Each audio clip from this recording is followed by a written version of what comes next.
Vanessa, the hopeless romantic redhead. And I'm Danielle, the whodunit detective. And welcome to Main Character Syndrome. If you feel like you are the main character in your life, you are in the right place. All right, guys, this is part 2 of our deep dive into The Crown of Midnight, which is book 2 of the Throne of Glass series.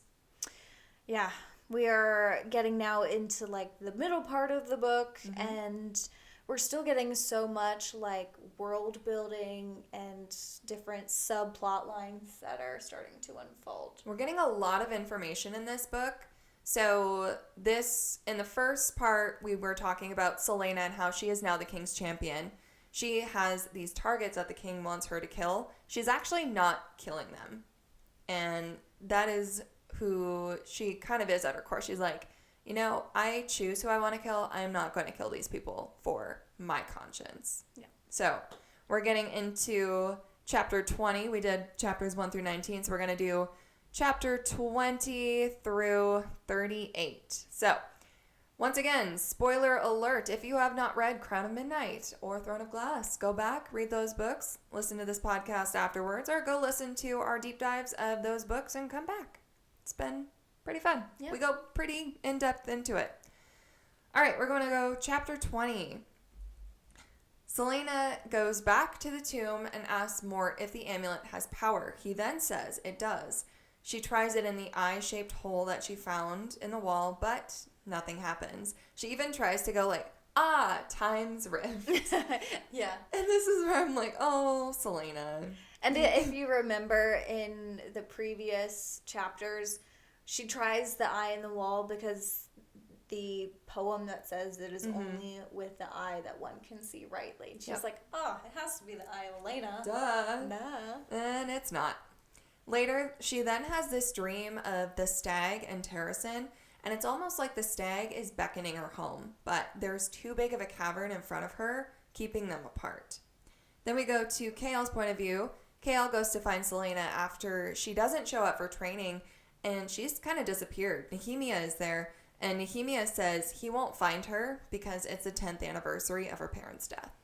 And it's like, chapter 21, the 10-year anniversary of her parents dying, and Nehemia knows. And Chaol's like, did she tell you? And she's like, no. Mm-hmm. She just knows, which is sus. She then says, like, sometimes you hear with your ears, others you hear with your heart. Yeah. You know, that's relatable. Yeah. Then, in my opinion, in that moment, that was, like, pretty clear to me that she knows who she really is. Oh, yeah. So, she knows all the secrets. Yeah, she knows some secrets, even though Celaena hasn't told her. She almost has, like, clairvoyance or something, or she's talking with people who know things. So then Celaena leaves the city. Now, 1 year prior, on this day, the anniversary of her parents dying, she tried to escape Endovier, and we kind of know how that happens. That she went on this mad killing spree, and it was basically a suicide mission, but they wouldn't kill her. So she wanted to die, but they wouldn't kill her. We go into graphic detail about this one. Yeah.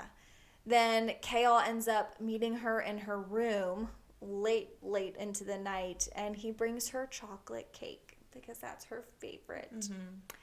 That is sweet. Very sweet. Like, literally, that's why I was like, Chaol. So sweet. Starting to like you again. Yeah, so they share an intimate moment holding each other, and it doesn't go any further. I know, and there's nothing more frustrating than the almost kiss. Yeah. I swear to God, stop doing that. Just let them be together. That's all I have to say about that. Thanks for coming to my TED Talk. Chapter 22, Dorian is going through his family tree. Remember, he's kind of freaking out that he punched this wall that is supposed to be, like, impenetrable. It's glass, but he shouldn't be able to break it very easily, and all he did was punch it, and his hand was unharmed. So Dorian is going through his family tree, finds Gavin, and wonders if his wife Elena gifted the line with her power, and if he and Aelin would have been friends or married. Aelin Galathynius, which was the lost princess of Terrasen. And doesn't she have some connection to Elena, and that's why? I think so. I'm not quite well versed with the family tree. Yeah, There's a lot. I'm putting you on the spot, but I need to go through the family tree as well and see if Aelin Galathynius or whoever who is connected in this family line. I'm sure it'll be possible. exposed. I believe it is revealed later on who she is to Aelin, but right now I think this is going down the Havliard line because Elena could have gifted to like his ancestors. Yeah. So Dorian is finally realizing that he has magic and he can't control it, and his father would definitely kill him without a second thought if he knew. He kind of wonders what Nehemia knows, because Nehemia kind of gave that little tidbit of, there's something inside of you that when it wakes up, I will be here if you have questions. He's a little bitter about Celaena's plans for Chaol's birthday, and not getting an invite. I would be too. Dorian tries to convince himself he's over Celaena, and then he loses control of his powers, sending books flying everywhere. Dorian realizes he's more powerful than he thinks, and he can't trust anyone with this knowledge, but he wonders about Baba Yellowlegs and whether or not she would have answers. We then go to Celaena's point of view, and she takes Chaol out for his birthday, something that she has planned for weeks, and this is really, really cute. She takes him to an enclosed glass greenhouse on the roof of a building. The garden is from Rena Goldsmith's song. They also eat his favorite dishes, and Chaol is super touched. She then tells him the secret. She hasn't been killing her targets as champion. And Chaol, super scared. So chapter 23, she tells Chaol this big secret, and he's literally like, the king is going to kill you. Like, he's petrified. And she's like, I'll be long gone before that happens. And she says she'll run away somewhere where they've never even heard of their kingdom. And he says he'll go with her. Oh. Yeah. Then Chaol is kind of starting to see that the king is using him as a puppet. So he's kind of having this internal dialogue of like, yeah, maybe I'm just this puppet and have no real significance in my job here. And then they kiss. And then Celaena makes love for the first time. It escalated. Chaol. Mm-hmm. And then they decide that they're going to keep their love a secret. But it's like not in like a demeaning kind of way. Like it's not bad. No, they're not ashamed of each other. They No. even say that. They're like, I'm not ashamed. It would just really hurt Dorian. Mm-hmm. And then Chaol reveals that he's liked her since Yulmus. Yeah. And I'm like, finally. Oh my goodness. Yeah. I've been waiting for this for like 2 books here. Yeah. But this is such a really cute and hot chapter, not gonna lie. Even though it's like YA, you can fill in the blanks of like what happened. Mm-hmm. All right, chapter 24. Dorian goes to the carnival and goes to see Baba Yellowlegs to try and get answers about his magic. We find out that she is over 500 years old. She mentions Valg, who are demons who stole Fae to breed with them, making the witches. She reveals not all magic is gone, only his kind, and tells him to figure out why magic left.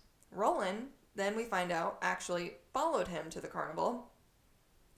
Then we go to Celaena and her point of view. She is at the docks, and then she sees all these men on her list are leaving. They're fleeing on boats, and they're getting out of there. Archer is there, and he says he warned them. Celaena then says she wants new names by the next night. Chaol is in a meeting with his top guards, thinking about his night with Celaena, who then shows up and then takes him away into a broom closet. Yeah, and he's like so out of it in this meeting. They're like, Chaol, what do you think? And he's like, He's so distracted. Yeah. But he's like Doesn't thinking know what about they're his night. talking He's about. like, just daydreaming away. And then they're like, are you okay? Mm-hmm. And then Nehemia, we're going back to Celaena's point of view. Nehemia then tries to get Celaena to promise to help her free Eelway. Celaena says no. Like, are you crazy? I can't. And then they fight, and Nehemia calls Celaena a coward, and Celaena storms out. This is a pivotal moment for Celaena. Remember this moment. Yeah, man, this is tough. Mm-hmm. Then we jump to chapter 25, and plot twist. Nehemia is talking to Elena. So Elena was not just talking to Celaena only, and Nehemia has known a lot of things for a long time. And Elena says that either the prince or Celaena, quote unquote, has to break. And then says only then can it begin. But what is it? We don't know. Now, Nehemiah says the prince isn't ready, so it has to be Selena. Then Elena says to Nehemiah that Nehemiah knows what she has to do now. And Nehemiah says Selena won't understand. And when she goes over the edge, meaning Selena, there won't be anything to pull her back. What does this mean? Mm-hmm. We don't know. And then Nehemiah begins to cry. Yeah, and Elena's like, you know what you have to do, but do you understand what you have to do? And Nehemiah's like, yes. Mm-hmm. And so you're like, okay, what does Nehemiah have to do? Chapter 26, Kael's point of view. We are on a hunting party, and the king tells Kael that they are going to have Nehemiah questioned and wants Kael to station 6 men outside the room and not to tell a soul. Dorian then asks what that was about, and Kael says, nothing. Their friendship is extremely strained in this moment, and then Dorian says, treat her well. And Kael is like, wait, and Dorian just kind of ignores him. Later on, Kael is with Selena and still has not told her about Nehemiah. The threat to Nehemiah's life. The threat to Nehemiah's life, and also that Nehemiah is going to be questioned by the king. Mm-hmm. So it's like, he's laying with Selena and knows that her friend is about to be questioned. Her best friend. Her best friend. Her only friend, basically. Yeah. And then Kael goes for a walk, imagining his future with Selena, and is captured. Then chapter 27, Kael is not in bed with Selena when she wakes up, and she goes all day without seeing him. Then around 10 p.m., she goes to his room looking for him and finds a note that he has been captured and to meet them at a certain spot or he will die. And then we also learn that Nehemiah is also missing. Mm-hmm. Then Kael's point of view, we know he's captured by now a rebel group and he's been beaten. He's still not sure why he's been taken, and then hears that they're trying to lure Selena in. This is where I can understand how she wouldn't really notice that he's gone, but going all day long without knowing where this man is.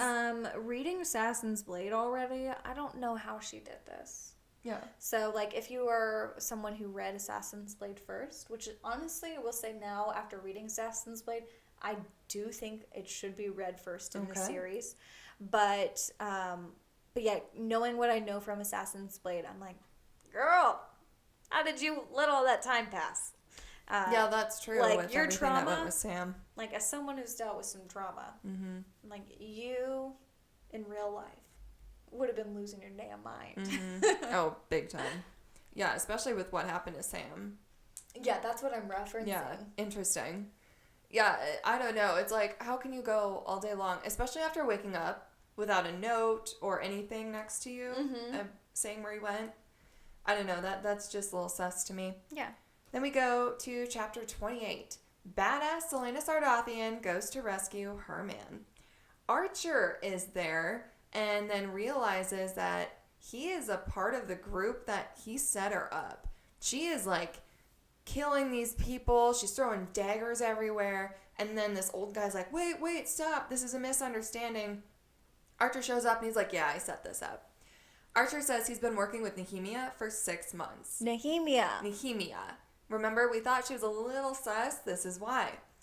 And they've been leading the rebel movement together. He tells her the king doesn't want to question Nehemiah. He wants to kill her. And then Archer also pins blame on Kael because he's like, Kael knew that there was a threat to her life and the king wants to question her and didn't tell Selena, which, throws him under the bus. But also, Kael, you should have done the right thing. Yeah.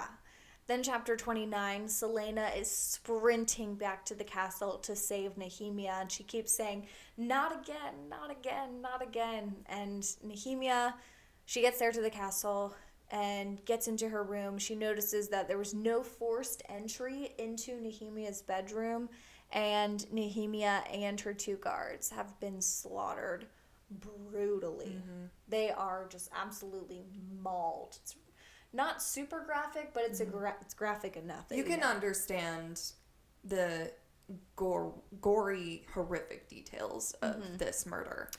And then this is the end of part 1 of the book, technically. So broken up into a couple, I think just 2 parts. Yeah. So then this is the complete turn of events.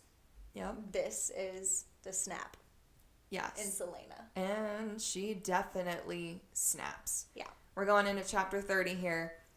Celaena attacks Chaol, and she tries to kill Chaol and blames him for Nehemia's death after he and Dorian run in and are like, "What's going on? We heard you scream." Celaena scratches his cheek with her nails. It's not even just a little scratch, gouges his cheek. Dorian then has to use his powers to stop Celaena from stabbing Chaol and killing him, because she would have. Yeah. She is in an absolute rage. She sees nothing but red. Yeah. Then chapter 31, Chaol sends Celaena to the dungeon and puts her next to Kaltain in different cells. And then Dorian goes down there with Chaol and the guards. And Dorian's like, well, let me give her my cloak because I'm a gentleman. And it's cold. Yeah. And Chaol's like, no. And is so cold. And I just wrote right here, pardon my French. I was like, what a dick. He is a dick. Yeah. I do understand. Celaena could probably kill somebody with a cloak. I mean, sure. But, oh my gosh. I was like, I know. He should have just kept her warm. Given her a blanket or something. Yeah. I don't know.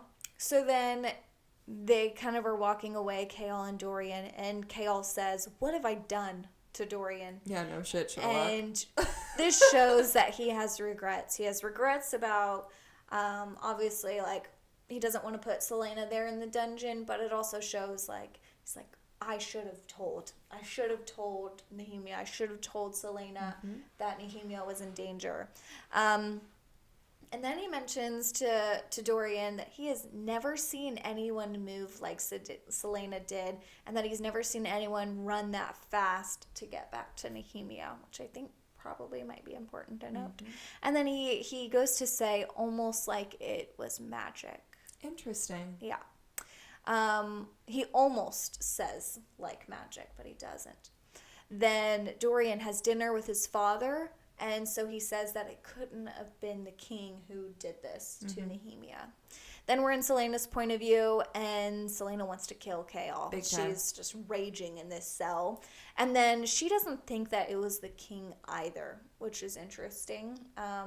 Then thinks that death was her curse and her gift. So, just with everything in her life, she's just reflecting, and she's like, death is my curse and my gift. Yeah, because her parents died, Sam got murdered. And she has a gift of killing people now. Yep. And then she starts talking to Kaltain.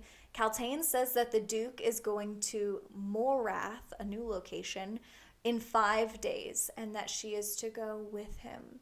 The king told Kaltain that she can either marry the Duke or rot in the dungeon. So that means that the king's going down there to meet her. Big time. And then Celaena is still suspicious, and Kaltain says that these people are always playing games. And she says that her headaches are worse and that she still hears the wings. Celaena finally she finally gets her brain cells together and realizes that Nehemia's dreams, which she had mentioned before, were full of wings and shadows. Nehemia's dreams. She said that she was concerned because they were full of wings and shadows to Celaena, and now this is what Kaltain is saying. We're finally figuring it out. Yeah. Then we learned that the water there in the cells are drugged, and Celaena's like, good, yay. And so she just keeps making herself pass out because she's just in so much hurt and pain. And it all stems from Nehemia calling her a coward. Yeah, I remember that last conversation they had. The last time they saw each other was not good. Could you imagine? And that will be important later on in the book. Then we get to Chaol's point of view, and he is now taking Celaena. It's been several days. He's taking her out of the dungeon, carrying her out because she's passed out. And he's really sad that he had to put her in there. And the king tells him, get Celaena in line. Get her in line. He doesn't care that she attacked Chaol. He's just like, yeah, get her in line. Yeah. Then he's thinking about how he's regretting not telling anyone about Nehemia's threat on her life. Realizes that he has lost Celaena now and her love. Gee, you think? Yeah. You got her best friend murdered. Yeah. That's kind of hard to come back from. Chapter 32, Celaena is returned to her room, but she will not move from her bed. She is despondent and regrets her last words with her friend. She missed Nehemiah's funeral, and she just stays in bed for days. She does not get out, and that's basically the chapter. Yeah. Then we have chapter 33, which is very interesting. It's completely unlike anything else in the book, so you know that this has to be like a turning point, that Nehemiah's death is going to be really significant, I'd say. And I say that because the location of this chapter is in the mines of Kalakala, which they've been talking about, like, expanding, and this is, like, what Nehemiah has been trying to fight against. Yeah, like, her people are there. And we're in a slave's point of view in this chapter. And this slave specifically has been there for 6 months, longer than anyone else has. Her whole family has died, and we know that she is a rebel girl. And then she says, she's like, you know, telling herself that she wants to hold on until Princess Nehemia saves them all. And that's why she's lived so long.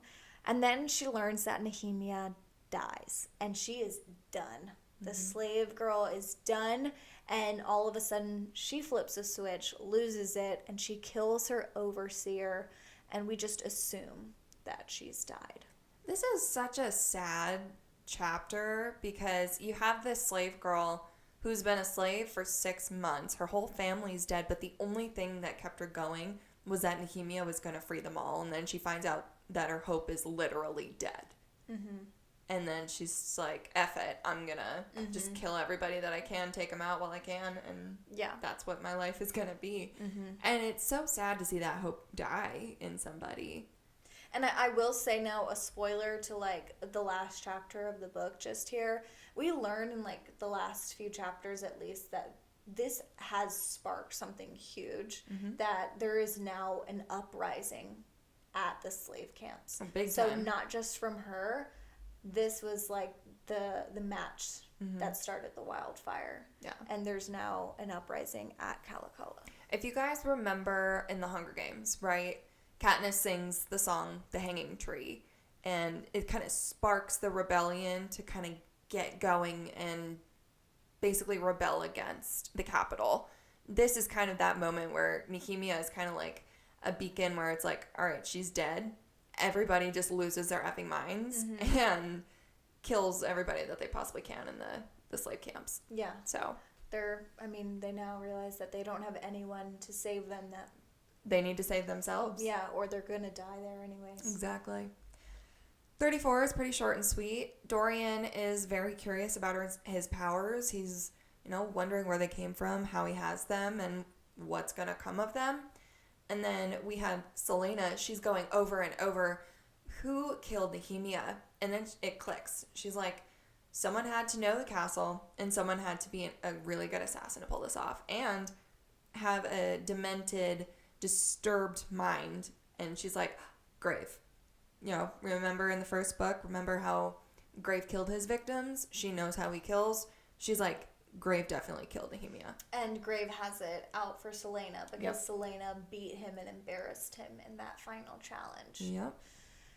So then chapter 35, Celaena sneaks out of the castle and she is ready for a fight. She snuck down to the tomb and stole the sword Damaris, and she stole a bunch of jewels as well there. And then she knew Grave killed Nehemia because of the brutal way she was murdered. And she goes to the slums to this place called the Vault, which is also important. And it's basically a bar where the bad guys go. And she goes up to the bartender, kind of disguised a bit, and he recognizes her voice. And she asks the bartender to tell her where Grave is, and he's kind of like immediately like, I don't know. And then she hands over the jewels, paying him, and he's like, okay. I'll say like a canary, basically. Yeah. Then she learns also, we also learn as a reader that she has killed someone named Iowyn Jane, which when I read this, I was like, who the hell is that? But you learn about it in Assassin's Blade. Once again, I think that should have come first. Okay. So we learn that she's killed this guy, Iowyn Jane, and wonders if the new crime lord, who she doesn't know yet, will be seeking revenge against her. Mm-hmm.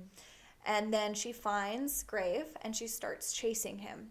Grave is, in his point of view, he's like, yeah, I can kill her. Like, he feels like, you know, he's got some big dick energy. This is like one of my favorite parts because we do get to see from his point of view. Yeah. And he, again, underestimates Celaena. Yeah. Right? He's like, oh, I can take her. He's like running away. And all of a sudden, he kind of gets backed into an alley. And he's like, yeah, I'm ready to fight her. And then she just walks. Like, I imagine this as like just like walking into an alley, like mist being around, and she's like parting the mist. That's how I imagine her, like walking into this alley. Like Twilight fog. Yeah. And then she cuts his shins so he can't walk, which I thought was ironic because that's what like Grave and the Ritterek did to their prey. So yeah, interesting. So he can't walk, and then she gets him to tell her who hired him by basically torturing Grave. Oh, big time. Honestly, he got his just desserts here. Oh, yeah, and he's dead. Yeah, karma's a bitch. Yeah. Chapter 36, Dorian watches Celaena bring Grave's head to the king and the ministers. He doesn't even recognize her, and he sees Chaol doesn't either. It's revealed that Minister Mullison hired Grave to kill Nehemia. Remember, Mullison was the one who wanted to expand Kalakala and have them dig for these iron deposits. And he was pretty miffed that, you know, Dorian walked out, said no. Allegedly, Roland also said no. So, and Nehemia's kind of been a pain in Mullison's side. So Mullison's like, well, let's just get rid of her. Archer and the others want Celaena to see that Chaol is the enemy and that he is loyal to the king. So Archer is trying to, like, explain himself to Celaena here. Like, I'm sorry this happened, but it wasn't my fault. It was Chaol's. Then we go to Chaol. He is dining with his father, who wants him to come back to Aniel. Remember, his father was the one that disowned him. So why now? What is happening to change his mind? He's like, your mother wants you home. And it's like, no, don't play that card. Don't play the mom card. And like, I've been gone for a while. Yeah, I believe 10 years. So then chapter 37, Celaena goes to Nehemia's room to pack up her stuff. The funeral's already happened, but there's like supposed to be maybe like some representative or someone coming to pick up her body. Even though it's been buried, they're going to remove it and take away her stuff. But she is grieving, and she's grieving so much so that self-absorbed Celaena, who's all into the frivolous things, decides that she's going to burn all of her clothes. Yep. Her own clothes. She like can't stand, you know, I think how self-absorbed she's been, and well, and it's also the ones that remind her of Nehemia, right? The ones that she walked with Nehemia in, the one where they studied the language that Nehemia did not know, or the word marks and stuff like that. Things that she spent time with Nehemia in. Yeah. So then while she's packing up her stuff, she finds the same book that was in Davis's office. And in the back of this book, it is written in Nehemia's handwriting, do not trust, and then blank. We don't know who she was trying to say not to trust. But it does look like the royal seal. It's like a seal with like a wyvern on it, which she's like, don't trust the royals. Obviously, I know that. Yes, you're right. You're right. So, yeah, there was like a mark there saying who not to trust. But Celaena couldn't put it together. She didn't know. And Celaena realizes that Nehemia has been trying to solve the riddle that was in the tomb that she told Celaena not to be worrying about. And the one I'm talking about is, it is only with the eye that one can see rightly. And she was like, oh, you know, castle tricks, you know, it's just stupid, petty. And it just comes to light even more that Nehemia was a liar. She just lied through her teeth over and over and over again. To someone she said was her friend. And that they promised that there would be no more lies between each other. But Nehemia kept lying. And she deceived Celaena countless times. And then Celaena goes to the tomb and realizes that Damaris is the eye from the riddle, because on the pommel of Damaris there is an eye shape. So it was mentioned maybe in the first book. It's like a crystal on the bottom or something like that she can look through. So it's from the sword, and that is the eye that it's talking about from the riddle. And she uses that to see a poem. And then the poem is basically a riddle for these rings. And they're rings of power. Lord of the Rings. They're called word keys. Yes. Mm-hmm. Yes. So, what drove me nuts, I'm like, why wouldn't Mort just tell her? Like, she didn't ask the right questions. Like, why can't he just tell her all of this stuff? Mm-hmm. Like, he knows who she really is. He said that in earlier chapters, that Elena has told him everything and that he knows her real name and things. And I'm like... He's taunted her this whole time. Yeah, I'm like, you're taunting her. Why wouldn't you just tell her and speed this whole process up? Because she didn't ask the right questions. I hate that argument, and I hate it mostly because of Iron Flame, but I hate it the most in this book, too, where it's like, what do you mean? You're a door knocker. You have all the answers. Yeah, honestly, Mort drives me nuts, and I hate him. And then I also, don't like Nehemia either, because she's a liar and a terrible friend. And then we learned that Nehemia is the one that moved the Ritterak's body that Celaena killed. Mm-hmm. And so she has known about the tomb for a really long time. And question is, is the king's plan to find all of the rings from the poem? Mm-hmm. Duh. Yeah. She questions that. Does he have all the word keys? But we don't know if he has all of the rings, the word keys. And then Elena appears in the tomb and says that Nehemia is safe now, and then jumps to Celaena going to the cemetery to visit the grave of Nehemia. And at the grave, she starts singing. It's kind of funny and sad in a sense that, apparently she's, singing terribly. She's not a good singer, but all of a sudden she starts singing. And we learn that Chaol has followed her. He's watching her. He followed her to the cemetery, and he sees her singing. And he doesn't recognize the songs she was singing because it was in a different ancient language that he's never heard before. This was an interesting chapter too, because when Elena visits Celaena kind of starts asking her about her death. And she's like, was it painless? Did you feel anything? And she's basically like, no. And then she's like, Nehemia is at peace, basically. She's safe now. She can't feel pain anymore. Mm-hmm. And this song also kind of feels like, like a mourning ritual almost. Mm-hmm. And we're kind of going to find out why that is. Chapter 38, Celaena's point of view. Celaena knows that Chaol was spying on her. She then throws this large stick that was in her hand across the field, and her dog, Fleetfoot, doesn't go after it. And so I'm wondering, what's that large stick? Is that Nehemia's staff? Or part of it that was, broken into pieces from the last challenge? There's a little bit of emphasis on this big stick that the dog doesn't go after. Then we are in Dorian's point of view. He's searching for books on magic. Then he sees Celaena and Fleetfoot, and he doesn't really know how to interact with her. Fleetfoot then steals something from the library, which is kind of a little comedic relief here. Celaena then smiles and kind of apologizes to Dorian for how she's been acting. Chaol then looks into the library to try and find something about the song and the language that Celaena was singing. He sees Dorian and Celaena and kind of decides to leave them alone, even though in his heart he's like, ugh, I wish she wasn't with Dorian right now. But he also sees that she's talking, so he's like, I'm going to leave that alone. And then he finds out from the librarian that the language that Celaena was singing was the language of the Fae, and that nobody knows that except for the nobility of Terrasen. And so immediately his thought process goes, she's a threat. Mm-hmm. He thinks she's nobility, and ultimately she's a threat to that. And so that's where I'm like, that's his brain that's loyal to the king again. Because he doesn't think, oh, my love, Celaena. It's like, oh, God, she's a threat. Yeah.